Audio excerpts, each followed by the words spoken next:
আব্বা একটু আস্তে করুন। খুব ব্যথা লাগছে। আমি কাঁপা গলায় বললাম। আব্বা থেমে গেলেন এক মুহূর্তের জন্য। তার মুখে চিন্তার ছাপ, কণ্ঠে কোমলতা। বৌমা, ভয় পেও না। কাজটা একটু কঠিন, কিন্তু এটা শেষ হলেই তোমার ব্যথা কমে যাবে। আমি চুপচাপ রইলাম। চোখের কোণের জল জমে উঠল। জানতাম আব্বা আমাকে সাহায্য করার চেষ্টা করছেন, কিন্তু তবুও কষ্টটা যেন মনটাকে ছুঁয়ে যাচ্ছিল। তো বন্ধুরা, আমি এখন আপনাদের শুরু থেকে সম্পূর্ণ সত্য ঘটনাটি জানাব। তার জন্য আপনাদের ভিডিওটি না টেনে সম্পূর্ণ দেখতে হবে।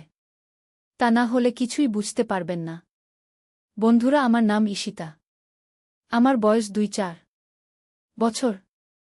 আমার শ্বশুরের নাম খোকন। আমার বিয়ে হয়েছে মাত্র ৫ মাস হল। বিয়ের কিছুদিন পরেই আমার স্বামী ব্যবসার কাজে দেশের বাইরে চলে গেলেন ১ মাসের জন্য।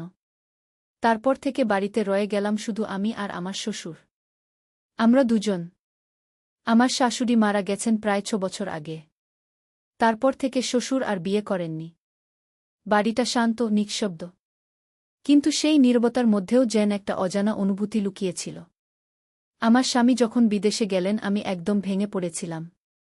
ভেবেছিলাম বিয়ের পর প্রথমবার এতদিন তাকে দেখতে পারব না, এই শূন্যতাটা যেন সহ্য হচ্ছিল না।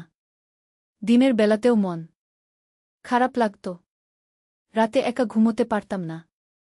সেদিন সন্ধ্যায় ঘরের আলো নিভিয়ে শুয়েছিলাম। চোখের কোণে জল জমে আছে। বুকের ভেতরটা ভারী লাগছে।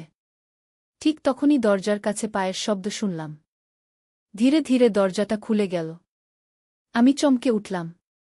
দেখলাম শ্বশুর আব্বা দাঁড়িয়ে আছেন, হাতে এক গ্লাস পানি আর একটা ছোট ওষুধের প্যাকেট নিয়ে। নরম স্বরণ বললেন, বৌমা, তুমি খাওনি কিছু? সারাদিন কিছু মুখে দাওনি? আমি চোখ মুছে বললাম, না আব্বা, খিদে লাগছে না। তিনি পাশে বসে শান্ত কণ্ঠে বললেন, দেখো মা, ওরা যখন বাইরে যায় তখন বাড়ির দায়িত্ব আমাদের নিতে হয়। তুমি মন খারাপ করো না। আমি আছি। তোমার যত্নের কোনো কমতি হবে না। তার কণ্ঠে এক ধরনের অদ্ভুত মমতা ছিল। তখন আমি একটা জিনিস খুব স্পষ্টভাবে লক্ষ্য করলাম। বিয়ের পর এতদিন হয়ে গেলেও আমার শ্বশুর কখনো এভাবে আমার সঙ্গে কথা বলেননি। তিনি সাধারণত খুব চুপচাপ মানুষ। নিজের কাজে ব্যস্ত থাকতেন। আমার সঙ্গে প্রায় কথা বলতেন না বললেই চলে। সকালে উঠতেন, পত্রিকা পড়তেন, তারপর নাস্তা করে নিজের ঘরে চলে যেতেন। আমি চেষ্টা করতাম সাধারণভাবে কথা বলতে, কিন্তু তিনি শুধু ছোট ছোট উত্তর দিতেন। হ্যাঁ, না, ঠিক আছে, এর বেশি কিছু না। অথচ সেদিন যেন তিনি একেবারে অন্যরকম হয়ে গেলেন। তার চোখে ছিল এক ধরনের কোমলতা, কণ্ঠে অচেনা উষ্ণতা। সেই মুহূর্তে মনে হচ্ছিল যেন তিনি অনেকটা বদলে গেছেন। আমি অবাক হয়ে তাকিয়েছিলাম তার দিকে। ভাবছিলাম, এই মানুষটা এতদিন এত নির্লিপ্ত ছিলেন, হঠাৎ আজ কেন এত যত্নশীল হয়ে উঠলেন? তার কথাগুলো শুনে ভালো লাগছিল, কিন্তু মনটা অদ্ভুত এক অস্থিরতায় ভরে যাচ্ছিল। যেন কোনো অজানা কিছু ঘটতে যাচ্ছি, যার আভাস তখনই টের পাচ্ছিলাম, কিন্তু ঠিক বোঝার মতো করে ধরতে পারছিলাম না। বাড়ির নীরব পরিবেশের ভেতর যেন এক অদ্ভুত নিঃশব্দ চাপা উত্তেজনা ঘুরপাক খাচ্ছিল। ওই রাতের পর থেকে সবকিছু যেন ধীরে ধীরে বদলে যেতে লাগল। শ্বশুর আব্বা আগের মতো নির্লিপ্ত থাকতেন না। সকালে ঘুম থেকে উঠলে জিজ্ঞাসা করতেন, বৌমা, ঘুম হয়েছে? দুপুরে খেতে বসলে নিজে হাতে ভাত তুলে দিতেন। এইটা নাও মা, একটু বেশি খাও। তার এই আচরণে প্রথমে অবাক হতাম, তারপর ধীরে ধীরে অভ্যস্ত হয়ে গেলাম। কিন্তু মনের ভেতরে একটা প্রশ্ন ঘুরে বেড়াত, এই হঠাৎ পরিবর্তনের কারণটা কি? পরের দিন বিকেলে বৃষ্টি পড়ছিল। আমি বারান্দায় বসে আকাশের দিকে তাকিয়েছিলাম। হালকা ঠান্ডা হাওয়ায় চুলগুলো এলোমেলো হয়ে যাচ্ছিল। ঠিক তখনই পেছন থেকে ধীরে ধীরে একটা চাদর এসে জড়িয়ে গেল আমার কাঁধে। আমি চমকে তাকালাম। দেখি শ্বশুর আব্বা দাঁড়িয়ে আছেন। বললেন, ঠান্ডা লাগবে বৌমা, ভিজে যেও না। তার কণ্ঠটা নরম, কিন্তু সেই নরমতার ভিতরেও যেন কিছু একটা ছিল যেটা বোঝা যায় না, তবুও অনুভব করা যায়। আমি কিচ্ছু বলিনি, শুধু মাথা নিচু করে বসে রইলাম। বাইরে বৃষ্টি ঝরছিল আর ভেতরে যেন অজানা কিছু গড়ে উঠছিল, যেটা হয়তো বলা যায় না, কিন্তু যেটা অনুভব করা বন্ধ করা যায় না। সেই দিনটার পর থেকেই শ্বশুর আব্বার আচরণ আরও অদ্ভুত হতে লাগল। আগে তিনি শুধু প্রয়োজনের কথাই বলতেন। এখন প্রায় আমার আশেপাশে থাকতেন। কখনো রান্নাঘরে এসে জিজ্ঞেস করতেন, বৌমা কিছু লাগবে? আবার কখনো বিকেলে দরজার কাছে দাঁড়িয়ে দেখতেন আমি কি করছি। তার দৃষ্টিতে এক ধরনের গভীরতা ছিল, যা আগে কখনো টের পাইনি। প্রথমে ভেবেছিলাম হয়তো তিনি একা থাকেন বলে একটু স্নেহ দেখাচ্ছেন, কিন্তু ধীরে ধীরে সেই স্নেহের ভেতরে যেন অন্যরকম কিছু মিশে যাচ্ছিল। রাতে ঘুমাতে গেলে দরজার ওপাশে পায়ের শব্দ শুনতাম, মৃদু স্পষ্ট। মনে হতো কেউ যেন দরজার কাছেই দাঁড়িয়ে আছে নিঃশব্দে। একদিন রাতে হঠাৎ ঘুম ভেঙে গেল। দেখি দরজার নিচ দিয়ে হালকা আলো আসছে। আমি ধীরে ধীরে উঠে দরজার কাছে গেলাম। কাপা হাতে দরজাটা সামান্য ফাঁক করতেই দেখি আব্বা বসে আছেন সোফায়, আমার ঘরের দিকেই তাকিয়ে। আলোটা তার মুখে পড়ছিল, চোখ দুটো গভীর চিন্তামগ্ন। আমার বুক ধকধক করতে লাগল। দরজাটা আস্তে করে বন্ধ করে দিলাম। সেই রাতটার পর আমি আর স্বাভাবিক থাকতে পারিনি। সবকিছুতেই যেন রহস্য, অজানা এক অস্বস্তি। মনে হচ্ছিল এই বাড়ির নীরবতার মধ্যে কিছু একটা ঘটছে যা আমি দেখতে পাচ্ছি না, কিন্তু টের পাচ্ছি প্রতি মুহূর্তে। সেই রাতের পর থেকে আমি নিজেকে শান্ত রাখার চেষ্টা করছিলাম।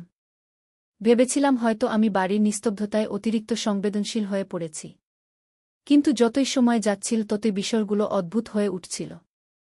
একদিন সকালে রান্নাঘরে ঢুকে দেখি চুলার পাশে রাখা দুধের পাত্র উথলে পড়ে গেছে, অথচ আমি তখনও ঘুম থেকে উঠিনি। নিচে কেউ ঢুকেছে এমন কোনো চিহ্নও নেই। আবার একদিন দেখলাম আমার ঘরের দরজাটা আমি ভেতর থেকে বন্ধ করেও সকালে অল্প খোলা অবস্থায় আছে। মনে হচ্ছিল কেউ যেন ভেতরে ঢুকে কিছু একটা করেছে, কিন্তু কোনো চিহ্ন রেখে যায়নি। শ্বশুর আব্বা তখনও আগের মতো শান্ত স্বাভাবিক আচরণ করছেন। তিনি মাঝে মাঝে আমাকে বলতেন, বৌমা তোমার মুখে ক্লান্তি দেখি কেন? ঘুম হয় না নাকি? আমি শুধু হাসতাম, কিন্তু ভিতরে ভিতরে ভয়টা বাড়ছিল। তারপর একদিন সন্ধ্যায় আমি একা বসেছিলাম ড্রয়িং রুমে। হঠাৎ উপরতলা ঘর থেকে একটা মৃদু শব্দ এলো, যেন কেউ ধীরে ধীরে হাঁটছে। আমি চমকে উঠলাম, ভাবলাম হয়তো আব্বা। কিন্তু বাইরে তাকিয়ে দেখি তিনি বারান্দায় বসে খবরের কাগজ পড়ছেন। তখন আমার বুক ধকধক করতে লাগল। আমি ধীরে ধীরে সিঁড়ি বেয়ে উপরে উঠলাম। বাতাসে এক অদ্ভুত গন্ধ, পুরনো কাপড় আর ধুলোর গন্ধ। ঘরের দরজাটা সামান্য খোলা ছিল। দরজাটা ঠেলে ভেতরে ঢুকতেই দেখলাম সেই দিনটার পর থেকে বাড়িটা অদ্ভুতভাবে ভারী হয়ে উঠেছিল। কোনো কারণ ছাড়াই যেন বাতাসে চাপা একটা অস্বস্তি লেগে থাকত। দিনবেলায় সব স্বাভাবিক মনে হলেও রাত হলে যেন চারদিকের নীরবতা ভেঙে অদ্ভুত সব শব্দ শোনা যেত। এক রাতে আমি ঘুমাতে যাচ্ছিলাম। হঠাৎ বাইরের করিডোর থেকে শব্দ পেলাম, কারো ধীরে হাঁটার শব্দ, তারপর থেমে যাওয়া। আমি ভেবেছিলাম হয়তো শ্বশুর আব্বা, কিন্তু কিছুক্ষণ পর আবার শুনলাম এবার শব্দটা আমার ঘরের জানালার দিক থেকে। বুক ধকধক করতে লাগল। আমি উঠে দরজার পাশে দাঁড়ালাম, মনোযোগ দিয়ে শুনতে লাগলাম। এবার একেবারে পরিষ্কার শুনতে পেলাম, কেউ যেন নিঃশব্দে আমার নাম ডাকছে। ঈশিতা। আমি হতবাক। গলা শুনে মনে হলো খুব পরিচিত, কিন্তু ঠিক বুঝতে পারছিলাম না কার। দরজাটা খোলার সাহস হচ্ছিল না, পুরো শরীর কাঁপছিল ভয়ে। পরদিন সকালে আব্বাকে জিজ্ঞেস করলাম, রাতে আপনি কি আমার ঘরের পাশে ছিলেন? তিনি অবাক হয়ে বললেন, না তো, আমি তো সারারাত আমার ঘরেই ছিলাম। তুমি কিছু শুনেছিলে নাকি? আমি কিছু বলিনি, শুধু মাথা নেড়ে চলে গেলাম। কিন্তু মনের ভেতরে একটা ঝড় বয়েছিল। রাতে শোনা সেই কণ্ঠটা কার? এরপর থেকে প্রতিদিন রাতে কিছু না কিছু ঘটতে লাগল। কখনো দরজা হালকা দুলে ওঠে, কখনো ঘরের বাতি নিজে নিজে নিভে যায়। আমি প্রথমে ভেবেছিলাম হয়তো ঘরে কোনো বিদ্যুৎ সমস্যা, কিন্তু একদিন এমন কিছু ঘটল যা আমাকে বিশ্বাস করিয়ে দিল এই বাড়িতে শুধু আমি আর আব্বা নই, আরও কেউ আছে। সেই রাতে আমি বিছানায় শুয়েছিলাম, জানালাটা অল্প খোলা ছিল। হঠাৎ এক দমকা হাওয়ায় এসে পর্দাটা উড়িয়ে দিল। আমি চোখ খুলেই দেখি জানালার ধারে কেউ দাঁড়িয়ে, মুখ দেখা যাচ্ছিল না, কিন্তু ছায়াটা স্পষ্ট। আমি চিৎকার করে উঠতেই ছায়াটা এক ঝটকায় অদৃশ্য হয়ে গেল। আব্বা দৌড়ে এলেন। কি হয়েছে বৌমা? আমি কাঁপা গলায় বললাম। জানালার পাশে কেউ ছিল। তিনি বাইরে তাকিয়ে দেখলেন, তারপর শান্ত গলায় বললেন, ওদিকে কেউ নেই। হয়তো ভুল দেখেছ। কিন্তু আমি জানতাম আমি ভুল দেখিনি। সেই ছায়াটা বাস্তব ছিল। সেই রাতের ঘটনাটা আমাকে একদম ভিতর থেকে নাড়িয়ে দিয়েছিল। সকালে অনেক ভেবেছি, হয়তো চোখের ভুল, হয়তো ছায়া দেখেছি। কিন্তু যতবার চোখ বন্ধ করি জানালার ধারে দাঁড়িয়ে থাকা সেই অবজবটা বারবার ভেসে ওঠে মনে। তারপরের দিন থেকে আমি আমার শ্বশুরের দিকে একটু অন্যভাবে তাকাতে শুরু করলাম। অদ্ভুতভাবে তার চোখের দৃষ্টি, হাঁটার ভঙ্গি, সবকিছুতে যেন কিছু মিল পাচ্ছিলাম সেই রাতের ছায়াটার সঙ্গে। কখনো মনে হতো তিনি কিছু লুকাচ্ছেন, আবার কখনো ভাবতাম হয়তো আমারই ভুল ধারণা। একদিন বিকেলে আব্বা বারান্দায় বসে চা খাচ্ছিলেন। আমি রান্নাঘর থেকে বেরিয়ে দেখলাম বাতাসে হালকা আলো পড়েছে। তার মুখটা অদ্ভুত লাগছে। সেই মুহূর্তে মনে হলো, এই মুখটাই তো আমি দেখেছিলাম জানালার পাশে। আমার বুকটা কেঁপে উঠল। আমি কিছু না বলে ভেতরে চলে এলাম। কিন্তু মন শান্ত হচ্ছিল না। রাতে আবার হালকা শব্দ হল, একইভাবে ধীরে ধীরে ঠিক জানালার দিক থেকে। আমি চাদর মুড়ি দিয়ে শুয়ে রইলাম। সাহস হচ্ছিল না তাকাতে। শব্দটা থেমে গেল কিছুক্ষণ পর। কিন্তু হঠাৎ করেই খুব নিচু স্বরে সেই একই গলা, ঈশিতা। আমি বিছানা থেকে উঠে দরজার ফাঁক দিয়ে তাকালাম। বাইরে কেউ নেই, কিন্তু আলো নিভে গেল এক মুহূর্তে। আমি জানতাম এইবার যা দেখছি বা শুনছি সেটা কল্পনা নয়। আমার মনে হচ্ছিল কেউ যেন আমাকে বোঝাতে চাইছে কিছু। কিন্তু কে আর কেন? সবচেয়ে ভয়ঙ্কর ব্যাপার হলো, আমার মনের গভীর একটা অজানা অনুভূতি তৈরি হচ্ছিল। যে ছায়াটা আমি দেখেছিলাম সেটি আমার শ্বশুর নয়, কিন্তু তার সঙ্গে কোনো এক অদ্ভুত মিল রয়েছে। যেন তার চেনা গন্ধ, তার চলার ছন্দ, কিন্তু মুখটা একদম অপরিচিত। সেই মুহূর্তে আমি বুঝে গেলাম এই বাড়ির ভেতর কিছু একটা লুকিয়ে আছে যা আব্বার সঙ্গে কোনোভাবে জড়িত। কিন্তু কিভাবে সেটা আমি তখনও জানতাম না।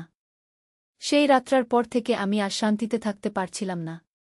ঘরের প্রতিটি কোণ, প্রতিটি শব্দ যেন আমার ভেতরের ভয়টাকে নাড়া দিচ্ছিল।